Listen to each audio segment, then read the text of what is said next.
you, Carol. While we're waiting for the final word, I'm going to apologize up front. I developed a little bit of a cold in my travels over the past week, so if I snort and hack in your presence, please forgive me. Okay, well, I'm going to get started, Carol, unless you're holding me. I think we scheduled this thing for the hour and for 1 hour, so I'm going to run through it fairly quickly, and then at the end we'll be happy to open it up for discussion and questions, and of course if there's anything that you'd like to follow up with me directly, by all means please feel free.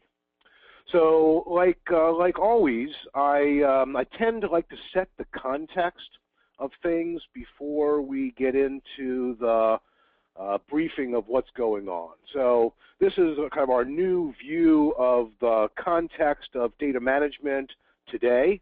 On the left side, of course, you see the regulatory drivers, and the big things that are moving our industry, of course, are the new objectives of transparency. Exactly what are these instruments and how do they work, as well as financial stability analysis, which is really about the links and relationships among and between instruments that allow us to look through based on scenario analysis.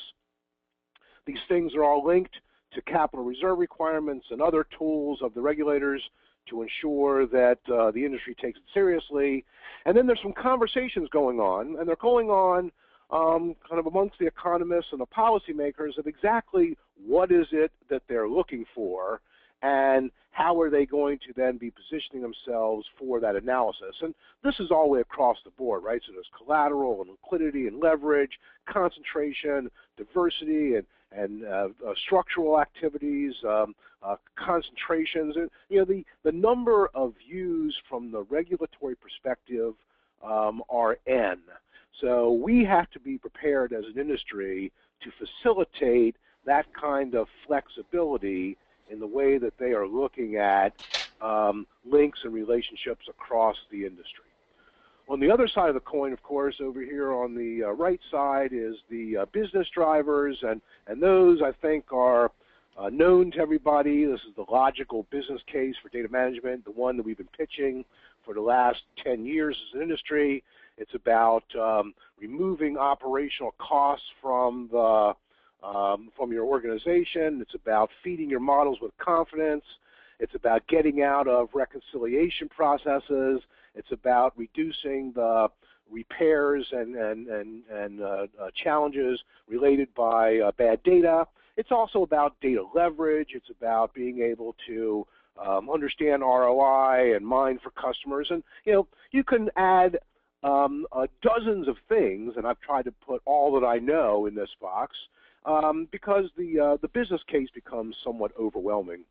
Combined together, this regulatory case and this business case become the perfect storm for data management, and that's why everybody's focusing in on it these days. Just a little while ago, the Basel Committee on Banking Supervision released their risk data aggregation principles. I think this is a game changer for data management. It is part of an evolution. I'll explain that in a second.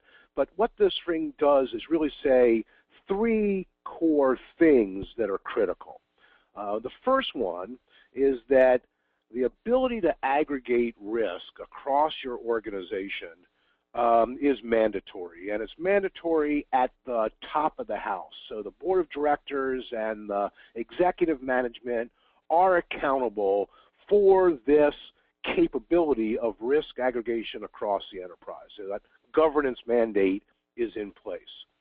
The second thing it says is that you have to have an aligned data infrastructure, one that allows for a consistent classification and consistent aggregation across the organization, and they specifically call out a bunch of things that we've all understand, standard identifiers and metadata and naming conventions and data dictionaries and other things that are required to ensure comparability. So this is the infrastructure mandate for data management.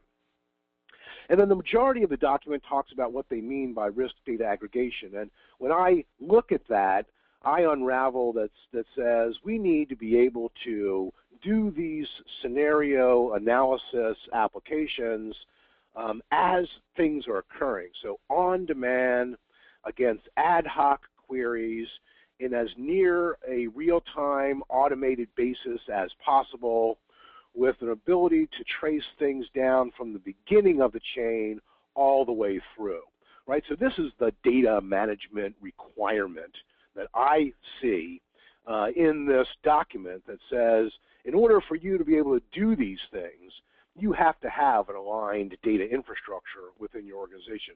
And of course, they make this mandatory. So you know, they're starting to look at what the financial institutions are doing now.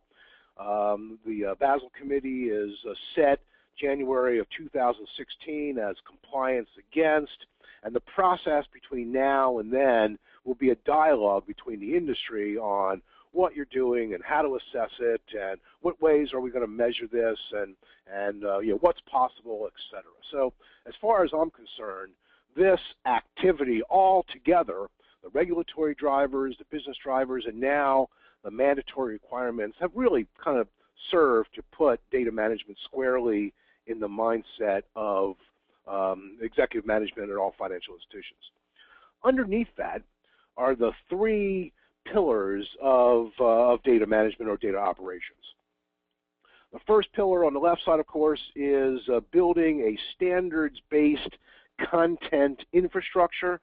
This is about the requirements to identify things precisely and uniquely, instruments and entities, to be able to describe things precisely. This is we're describing the term of the contract. It is the reference data in your master files, and to be able to classify things uniquely and according to multiple criteria, right? So you got to classify by sector, by cash flow, by classification scheme, by you know, lots of different views on classification. So the standards become kind of the underpinning building block of everything else. In the middle, of course, is the practice of data management. This is really about governance, but it's all the things that you're working on within your data management activities. So it's about requirements capture and policy and procedure and standards implementation and understanding the flow of data and your data quality management strategies and things of that nature. And then, of course, it all has to be integrated into your existing environment. So this is about documentation of workflow, documentation of processes, understanding the messaging infrastructure, making sure that it works in the architectural framework of the financial institution. So in my opinion, this is the context by which everything else we're talking about should be evaluated. Let me now give you some views of kind of top-line highlights of what's going on within the council over the past few months. We released our initial specification for the Financial Industry Business Ontology, or FIBO. This is the first series of standards that are coming out under the LMG process. We released foundations. We will be releasing business entities shortly. This was the hard one, right? You had to get through the standards. We had to get aligned with the way OMG operates and with the way the EDM Council operates, and we were able to do that. So the first standard is out, and then the other standards will follow along after that. And I'll get into that in a second. I picked up this cold in San Francisco. We were out there for 2 days as part of the Semantic Technology Conference. We were invited to run a special event. It was called our technical summit. And the goal here was pretty straightforward, right? There's a lot of people doing a lot of things in semantic processing. We were doing a lot of things in ontologies in the financial industry, and we had this wonderful use case of semantic application. So the goal here was to bring these two sides together, to provide a coordination mechanism to allow the semantic community to work with the financial community to address some of the open technical issues, and I'll get into that in a second, that are necessary to ensure that this can be adopted broadly by the involved stakeholders. We were approached a couple of months ago by the Bank of England. They asked us to work with them to take the ontology, the FIBO ontology, and align it with their liquidity reporting templates. They recognized, of course, that there were lots of diversions in the forms that they use, lots of challenges with aligning reporting from the banks to those forms. So they are taking the step forward to align their regulatory concepts with the ontology and separate out the definitions from the calculation and risk formula processes, and then work with the banks to then align to. Welcome to GoToWebinar, Web Events Made Easy. Ontology. We just finished our a big formal pilot for our data management maturity assessment model. The victim was a Microsoft Corporation who approached us and CMMI Institute saying data. Welcome to GoToWebinar, Web Events Made Easy. About 2 weeks. The good news was this was another test of the DMM in real environments. It passed that process. We've also been getting a lot of feedback from our members who have been adopting the DMM in various ways. Some of it formal written evaluations of the model. All of that has been incorporated into the DMM, and we've just released a new version to our membership. It's up on the website for our members to use. As part of that process, the number of our members are starting to come to us and saying, would you, the council, be willing and interested in managing an assessment process for us? We know the model. We are neutral. We're not selling any onward consulting services.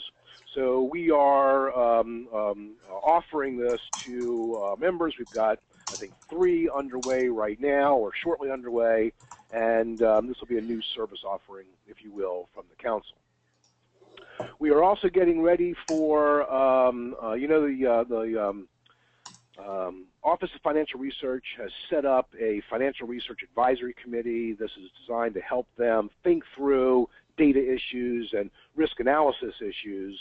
We sit on the data committee. We're actually chairs of the data committee, and we're getting ready for our initial recommendations to the office in August. So I'll give you a sense in a moment of the things that we're thinking about for those initial activities.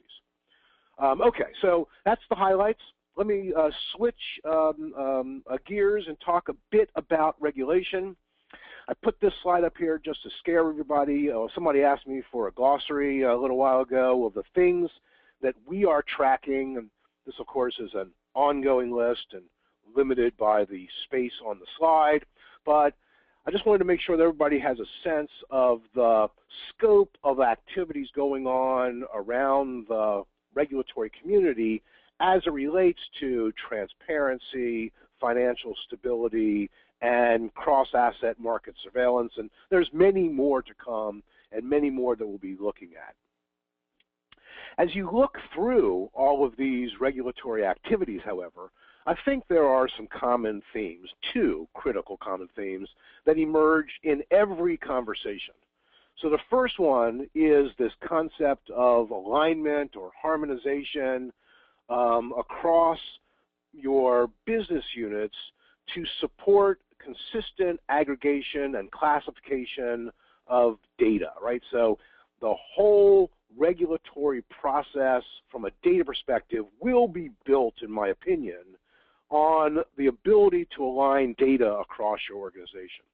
The second big concept is what does it mean to be what does data production process in the context of regulatory oversight mean, right? So this is a process of understanding how things are linked together, and you have to understand what the limitations of it are, what capabilities of requirements are, what the banks have to do to improve their production process.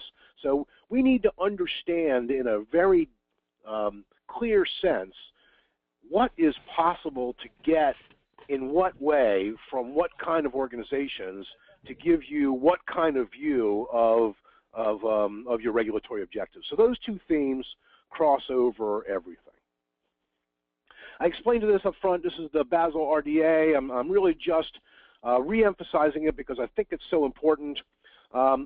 This is really an evolutionary result of a couple of things. In 2009, the SEC and the CFTC wrote a study known as Section 719B, which was, asking the question of how are we going to evaluate complex, bespoke, derivative contracts. And their conclusion, of course, was you're going to do it by understanding the facts about those contracts. Then in 2010, the Senior Banking Supervisors Group issued a report making the intractable case between data and risk management. Basically said that we regulators have to combine data to look across the industry, so we're going to rely on you banks to provide us with comparable data.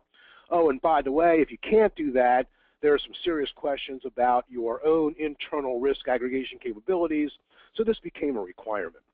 The Basel RDA document kicks that whole activity up a couple notches and then makes it mandatory for compliance. So now the open questions are, how will the regulators evaluate that kind of compliance capability? What do firms have to do and by when in order to meet their obligations? And is it possible for market authorities and financial institutions to collaborate on an understanding of data management objectives and processes so that these things can be done with operational wisdom? And that's the conversation that is now going on around the industry, which is how do we facilitate an open discussion between regulatory objectives and financial institution reality as it relates to data management and data aggregation capability. The issue that is front and center on everybody's mind is about derivatives transparency. So the same thing going on in the U.S. under the CFTC matches what's going on in the European market infrastructure directives. I sit on the technical advisory committee for the CFTC, and they held a TAC meeting a couple weeks ago.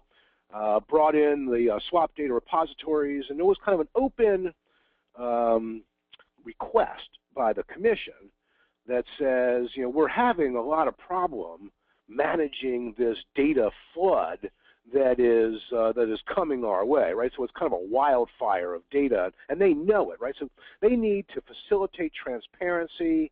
They need to understand exactly how these contracts work. They need to standardize product identification. They need to standardize classification so they can be aggregated, so they can be linked. They need to align data meaning with messaging. They need to validate the data in all of these SDRs. And they need to do some complex analytics, right? They're trying to figure out how to sort, filter, search, query, look at things, particularly transitive exposure relationships of who finances who and who's obligated to who and who's insuring who and things of that nature. And for the most part, they can't do that. It was clear to me in listening to this conversation that the transactions community generally views data standards as data format standards. So they're really aligning to FPML and FIX and ISO 20022 messaging standards for trade confirm, but the content within those messaging standards needs to be aligned. And it's really that content alignment challenge that has raised all of these questions. So we are going back to work with the Commission to show them the content side of the equation. We're going to demo our FIBO Ontology to them. on their request so they can understand how messaging standards and content standards and identification standards can all work together to facilitate that kind of transparency. I think this is what I describe as the penultimate use case for both ontologies, which is the language side of the equation, and for semantic processing or inference processing, which is the technology side of the equation. This is a perfect illustration of how those two things come together. We are looking a lot at both stress testing and liquidity testing. I explained what we're doing with the Bank of England. We're also looking at the FRY 14 reports. That's the show your work stress test reports that the Federal Reserve uses in the U.S., part of the CCAR process. And both of these, liquidity and stress tests, are clear illustrations of the challenges we have in aligning the data production process consistently across many organizations and then delivering that in a useful way to regulators so they can make sense of it. There is kind of three activities taking place here. One is, how do you unravel regulatory concepts into data attributes and calculation methodologies and risk formulas and derived data processes? That's the production side. How do you get clarity between the banks on what they need to do and what they're trying to aggregate so you have consistency? And then, of course, there's some procedural changes, processes for change requests and submission deadlines and things of that nature. So kind of a lot of big conversations taking place here. I think all of it is fundamentally about the same challenge, which is aligning data production with data requirements.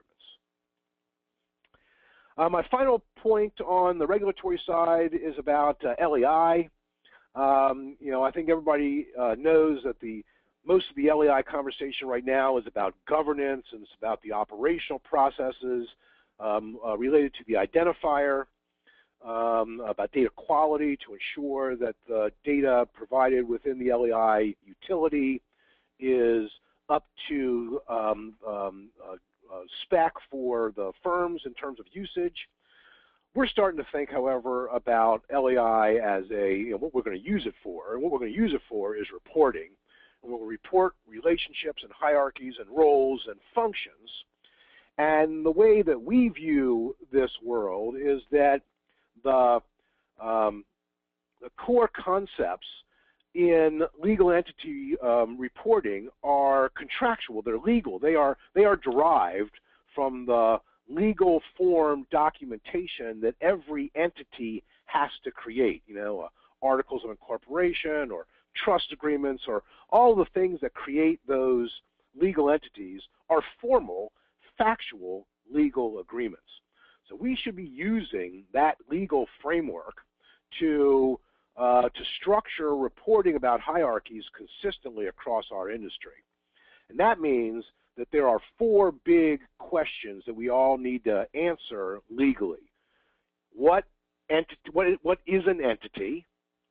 What types of entities exist? And if you look across the industry, there's only about 6 or 7 types of entities exist. Incorporated companies and trusts and funds and partnerships and things of that nature.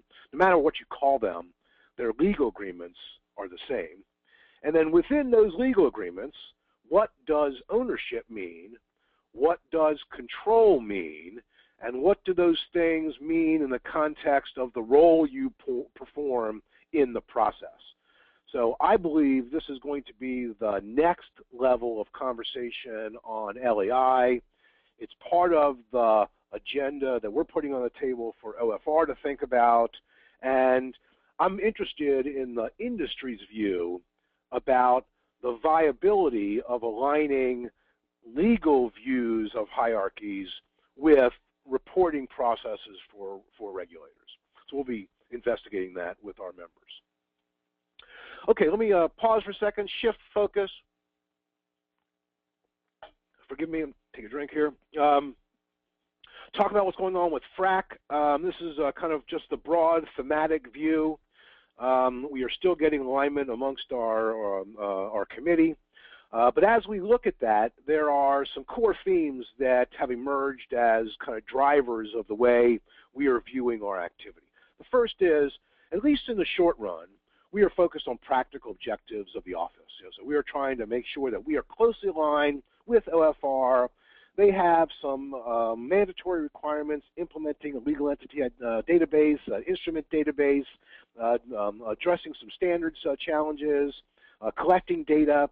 So the first goal is, at the moment, we're going to focus on the short-term practical activities. I look at the world as two things.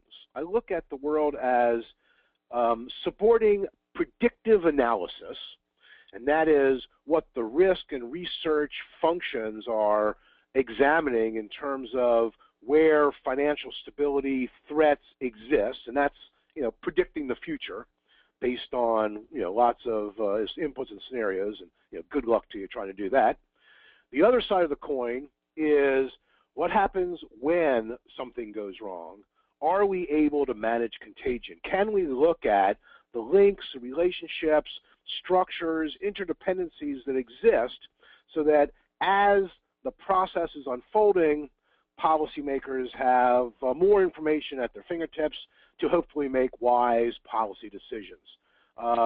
We have to look at both sides of this as we are dealing with OFR. The risk analysis side is really the predictive analysis. The standard side is really about managing contagion. The third thing is this is about standards implementation. So we are focusing a lot of our efforts on the underlying infrastructure to identify stuff, describe stuff, classify stuff, and link stuff.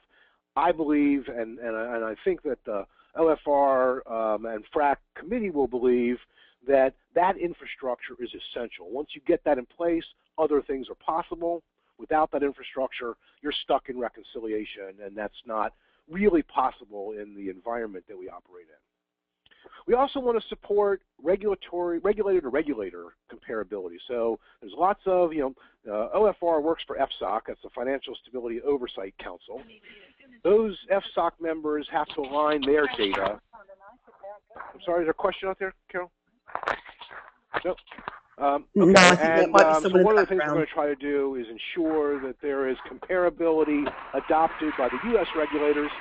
And I've opened up a dialogue to see if we can, what would this mean in a global context? How would you get Europe to adopt kind of the OFR activity? Because we ultimately want a single common reference data infrastructure for our industry.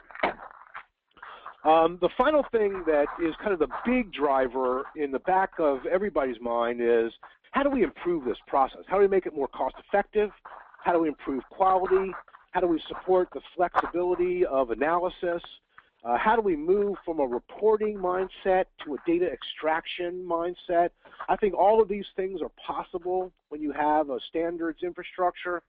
So, and this is the payoff to the financial institutions, right? If you can reduce the costs of reporting and improve the quality at the same time, that's going to be supported by everybody, and that becomes kind of the top line, longer-term objective of this activity.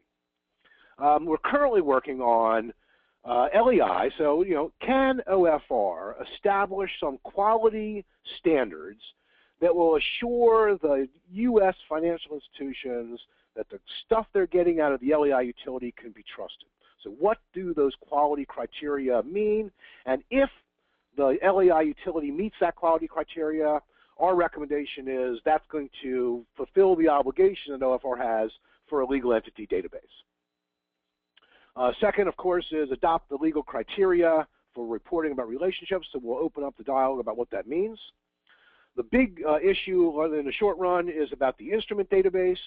I think there is clear consensus emerging that this is really about being able to describe the contractual structure of all of these instruments. What are they and how do they work? This is not about providing all of the reference data values. It's not about competing with vendors. This is about standardizing the metadata definitions of what these instruments are so that everybody can have a common reference point for harmonization across this industry. And then the next big things on the horizon are loan identification, the mortgage-backed securitization process, loan life cycle, and classification. So we are going to open up a dialogue on how we support OFR in its objectives on loan ID and related, and then classification from all perspectives. Okay, so that's what's going on with FRAC. Let me update you with what's going on with our data management maturity model. Just to remind everybody that we released that model officially to our membership just a year ago this month. We initially released it because some of our large members were asking us to, and they were asking us to do so in response to some regulatory pressure that they were getting from the OCC and the Fed on data governance and data quality. So it was from that drive that we released the new model. That new model took us a while to harmonize with Carnegie Mellon and SEI. So we came up with a hybrid of their methodology so that we could look at things from a management perspective, we could apply value bands, we could do so from an individual process perspective, lots of modifications of their methodology, and then we released it to the membership. Lots of adoption, at all levels, some being deep adoption, some people framework adoption, and lots of feedback to us on ways to improve it. And the feedback was really about, you got some redundancies here, you got some things that are overly complex, let's simplify it, let's align approaches across these process areas. So it looks like you did these things, in independent discussions, which we did. So we try to align the process areas. We clarified some things. We made sure it was not only for data management practitioners, but it has to be communicated to management and to people who are not in the weeds. We have to make sure that it's connected to the artifacts that are produced by the financial institution, and we want to make sure that things can be linked and mapped across the organization. And then we added this concept of value bands, which is the strategy of a firm's data management is their strategy. It's data management has got to be linked directly to the strategy of the organization. It's not for us to tell any bank what their strategy should be. So they should be able to value the components of the model higher or lower depending upon their own strategy. So we did all that. We released that now to the membership. A new document, a new spreadsheet is all up and available to anybody that wants to use it. Any member that wants to use it. And we're in the process of doing a whole bunch of pilots to make sure that what we have is validated. The result of this is going to kick off a new process with our members to look at the revisions, rip and repair them as necessary to make sure that what we have documented still matches the way that you look at data management. So Jim Halcomb, who runs this program for the council, will be launching a process to get feedback from our members on the revised model to make sure that it's done well. We've also opened up this discussion with the OCC about using the DMM as one of the artifacts that they might consider as they are working with the industry to evaluate compliance with Basel RDA. We had a couple of really good meetings with OCC. Molly Scherf runs the large bank supervision program for the OCC, and this is a direct quote from her, right? So she says, if the industry is using a model to evaluate their own capabilities, we're interested. So let's have a conversation with them about what they're doing, because our goal is to make sure that we can ensure compliance against principle, but we want to do it smart. And and I pulled out the components of the principles document that I thought related directly to the DMM. So that's an ongoing dialogue. Regulatory processes are not always the most simple to deal with, so we're kind of working our way through that. Okay, so for those of you who aren't familiar with the DMM, real quickly, it's divided up into four big categories. Strategy, which is really about governance and funding and things of that nature. Operations, kind of the big O, that's about requirements capture and standards processes and things along that line, understanding life cycle processes. Data quality, that's the goal of all of this, is to ensure that data is trusted and that users have confidence in it to be exactly what they expect it to be. And of course, it has to be integrated into a technical environment. We have four categories, and each of those categories is subdivided into components, and those components are then subdivided into functional process areas, and each one of those things can be looked at from a definition perspective and from a management orientation, from the goals of this activity, and then you can evaluate then capability and competency against those management goals. And that's generally what the model is intended to do. As I said up front, a bunch of our members are approaching us to do some facilitated assessments for them. We have agreed, so we're now offering the service. The other good news is that the CMMI methodology was owned by SEI, and a few months ago, Carnegie Mellon split that activity so that the SEI went over to the Department of Defense activities, and they created a new organization called the CMMI Institute that took the capability maturity model integration and has more flexibility for extending it. So they've hired some really good people that understand data. We are working closely with them to make sure that there is a partnership here between their methodology and our industry's best practice. And it's kind of from that collaboration that we're operating these facilitated assessments. We do this via workshop. We have a process that we've developed. Jim is responsible for this. For those of you who want to know more about what we're doing and how you might take advantage of it, you should get in contact with Jim Halcomb. He will walk you through the facilitated assessment process. Okay, so let me talk a little bit about what's going on with the ontology.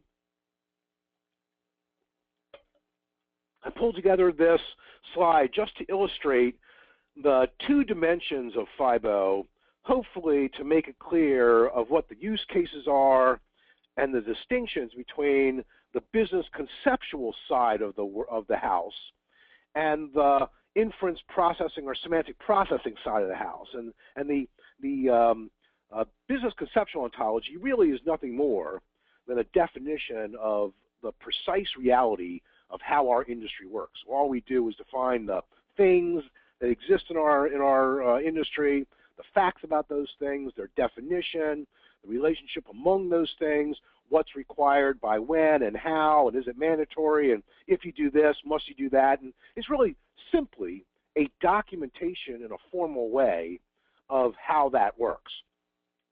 So it represents the real world, and it represents the facts and the relationships about the instruments, the business entities, the transaction processes that govern our industry. It is a semantic model. It's not a data model. It's a definitional layer that exists above your data models and plays nicely in the sandbox with all of the other standards. So there's no reason that anybody has to rip out any of their infrastructure in order to align with a common language. The majority of the applications are about classification. This is, can we aggregate and understand the process related to those financial instruments in a consistent way across our industry, and can we validate that we are doing it right? So classification and data validation is really the use case, along with providing a common reference point for mapping into that classification process. Think of it as the language. It's Rosetta Stone. It is really a reference point to map from your data repositories, within an organization to a common standard and across the industry to a common standard so that everybody can understand what it is that we are talking about in a consistent way. Framework, baseline. All of this is the business conceptual ontology that Mike Bennett has been developing with his team. The other side of it is about, now that you have a common language, how do you use that in a production environment to do analytics and queries and things of that nature? So the first thing is, of course, that you can use this combined with semantic processing to do complex analysis. You can, it helps you unhinge the structure of the data from the meaning of the data, so that as you're looking at flexible scenarios, you don't have to refactor your databases, producing more charts and tables and repositories. You simply take advantage of the infrastructure of the standards-based infrastructure to be able to do this kind of classification, analysis, queries. You can link it to data visualization, so you can understand complexity via graphs and charts and things of that nature. This is kind of the overall framework of what FIBO is really designed to do. So we passed an important milestone. Now that we have the first standard out, we have aligned ourselves with the OMG Technical Governance Oversight Rigor process. You know that we're working with Dennis Wisnowski. Dennis has come in to help us standardize our approach, right? So in order for this to be extended, we had to grow up. And in order to, and what we mean by grow up is take the work that we've been doing philosophically and structure it so that it can be replicated. So we standardized the methodology for FIBO. We're rolling it out in the web ontology language in RDF OWL. This allows us to extend further down the road. So once we've finished business entities and foundations, we are going to do basically 2 waves of development. The next wave is about instruments, securities, loans, and derivatives in some order depending upon industry demand. And then the wave following that will be time and date, market data, corporate actions and transactions. And more things get developed in this, but this is generally what we are looking at. We are also deep now into the migration into the adaptive repository. So we've chose adaptive as our metadata repository. They have taken FIBO and integrated it into their repository, and this is going to be the way that our members will get access to FIBO. So most of that's done. We still got some user interface issues to look at. We'll make that available to the industry as a way of extracting FIBO for your use, and we'll publish guidance on how to use it operationally, et cetera, et cetera. There are 3 big use cases that are underway right now that you should be aware of. The first one is derivatives transparency. So David Newman at Wells Fargo, who's the chair of our semantics group, has been working with an OTC derivatives team for, probably a year and a half now to extract from our business conceptual ontology interest rate swaps, credit default obligations, and legal entities, and create an intersection between those 3 and show that operationally so that it can be implemented and operate, right? So we can do classification based on fact. That aligns with the UPI objective of the CFTC. We can do queries about transit exposure and links and relationships for legal entities. We can look at cash flow and collateral. And we've aligned it with the FPML taxonomy so that we can show that semantics and messaging all play nicely in the sandbox. And I see my typo here, ISO 20022. So that's underway, that's live. Any of our members that are interested in seeing that, by all means, please let me know, and we'll schedule some demos to show you what he's done, how that links up to data visualization, and what the potential of this is.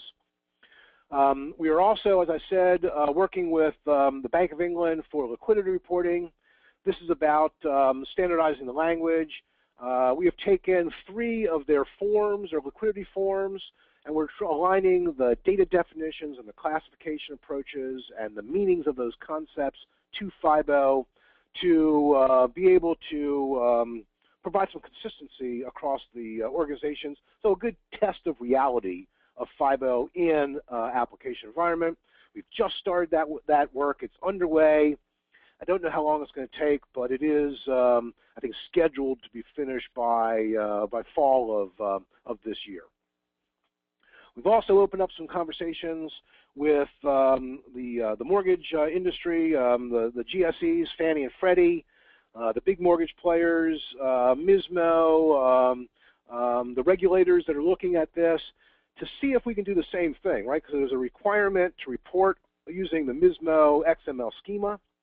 A lot of firms are trying to then align their internal aggregation processes with a common standard so they can feed that process, and we are going to support that objective, and part of that relates back to Y14 and CCAR analysis.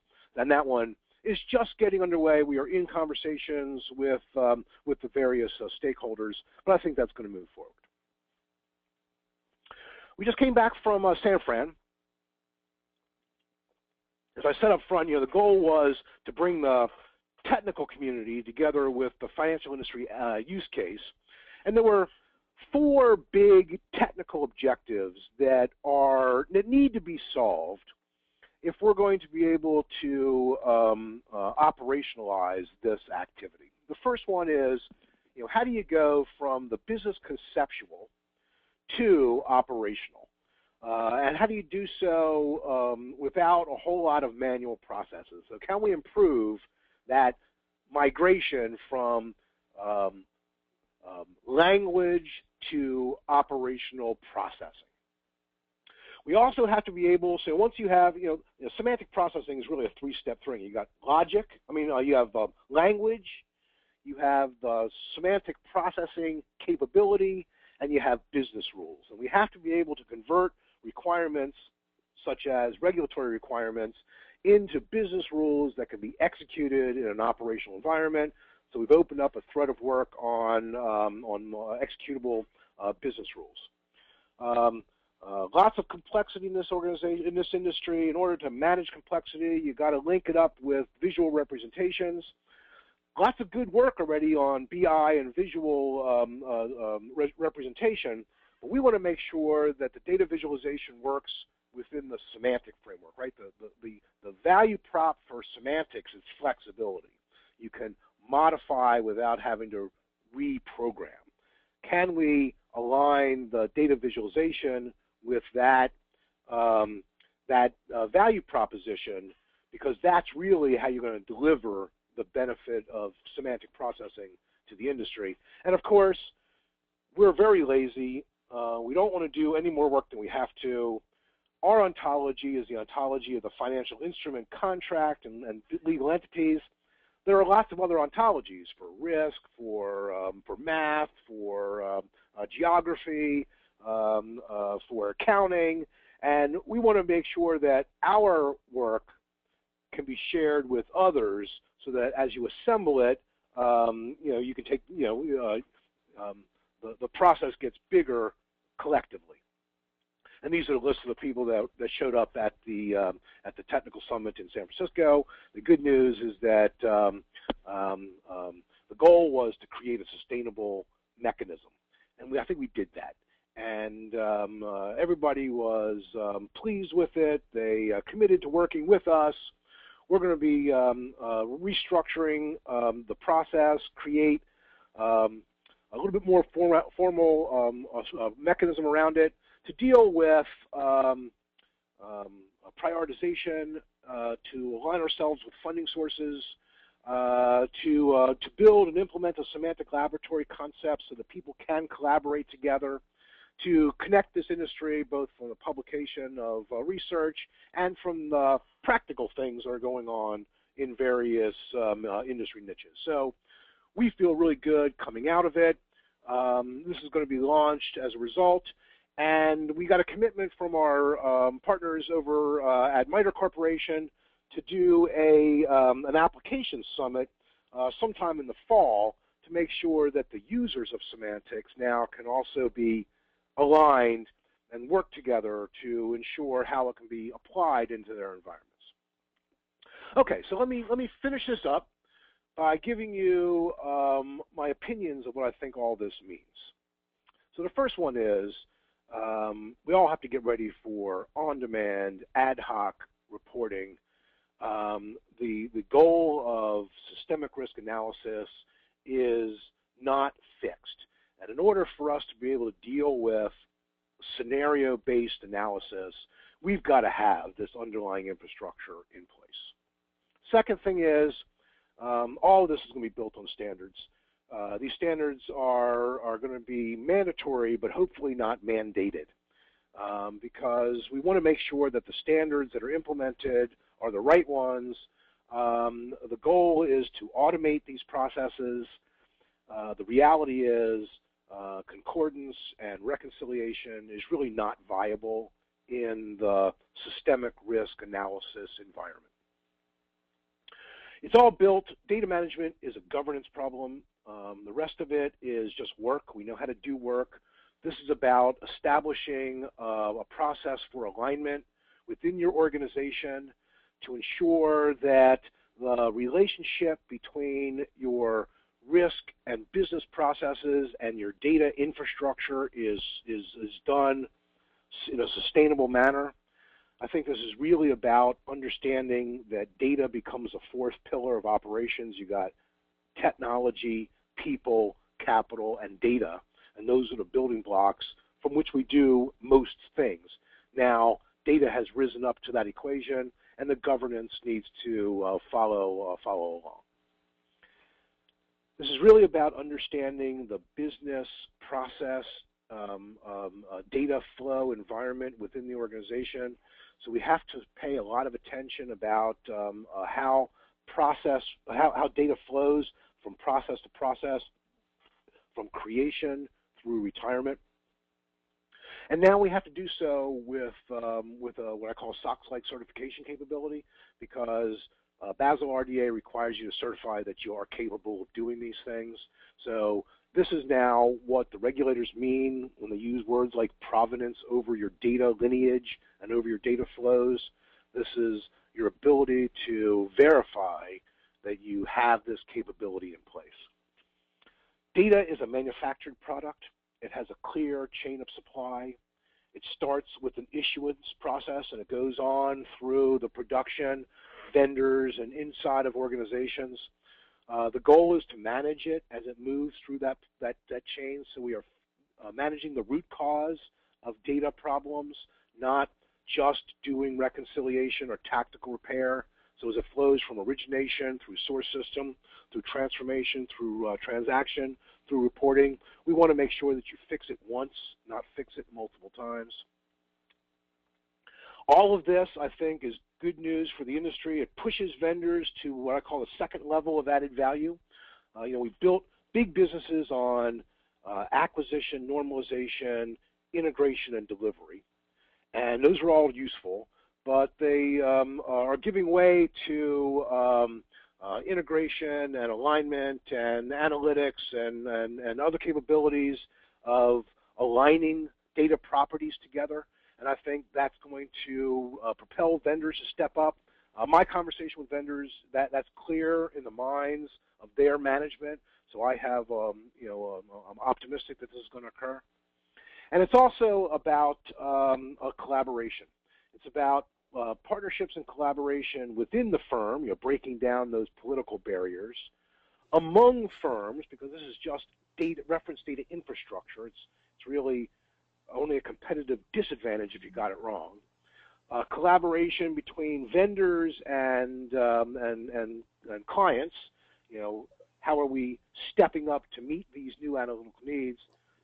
Collaboration between the financial industry and the regulatory community, and then of course collaboration not just in your national border but across the world. So I think that the activities that have been created now really get manifested as a partnership collaboration process moving forward. So that's what's going on. I appreciate your attending this. If there are any questions now, I think we can. We have some time to take them. Otherwise, I'm available. Okay, Mike, there's a couple of questions that came on earlier on in the session. Bass Wolfenbuttle, who I think has now dropped off the line, but he was, when you were talking about FIBO, was asking about how alignment will be reached and how you're going to deal with different risk standards, and whether the model, the FIBO model, will be worldwide. Will there be any models that are going to be left empty, was his question. Yeah, good questions. So I think first understand that FIBO is about the language infrastructure. It's not about how you do risk analysis. So all we're really trying to say is this is the layer to get the data consistent so that as you do your risk processes, you can do them in a consistent way and that you can provide transparency on what you did. This is not about standardizing risk processes. That's somebody else's worry. Ours is simply about getting the underlying humble data infrastructure in place. Whether this will be done globally, I think so. We have some encouraging signs. We just had a big conversation with Europa for the EU's processes. We see this aligning with the co-rep objectives within the EU. We have good friends at the ECB. I ultimately hope that the governance process that the FSB has implemented for LEI can be extended to these other infrastructure standards. Common language would obviously be the next one, classification as well. Following on from that then, Mike, question from Preeti Sharma. How does FIBO help in compliance filings?